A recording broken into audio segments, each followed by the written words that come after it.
तू मेरे साथ मेरे गांव चल तो रहा है, लेकिन पहाड़ी गांव में बहुत ध्यान से रहना होगा। तुझे मैंने जो जो कहा है उन बातों का ध्यान रखना।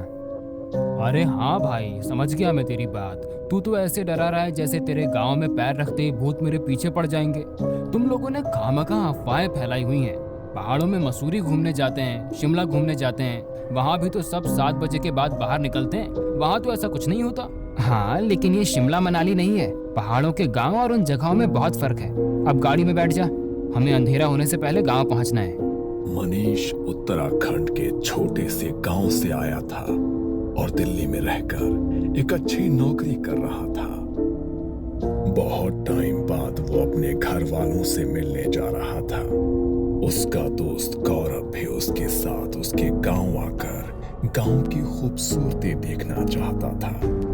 वो दोनों सुबह ही गांव के लिए निकल गए ताकि शाम के 7 बजे से पहले गांव पहुंच जाएं।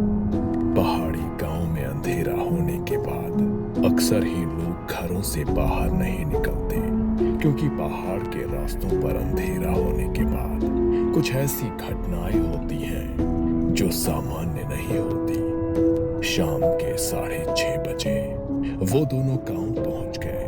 मनीष ने नीचे अपनी गाड़ी खड़ी की और गौरव को लेकर अपने घर की ओर निकल पड़ा। मनीष की माँ दरवाजे पर ही खड़े उसका इंतजार कर रही थी। उनके हाथ में एक आरती की थाली थी। क्या माँ, तुम भी? अरे शहर से ही तो आया हूँ, इसमें क्या आरती उतारोगे तुम हमारी? चुप हो जा, यहाँ का होकर भी ऐसी बातें करता है। पता है ना, धीरे धीरे दिन ढल रहा है, 7 बजने वाले हैं। कोई भी शक्ति ऐसे पीछे पीछे आ जाती है, इसीलिए अग्निदेव उसे दूर कर देते हैं। माफ करना आंटी, लेकिन आपके गांव में बहुत ज्यादा ही अंधश्रद्धा है।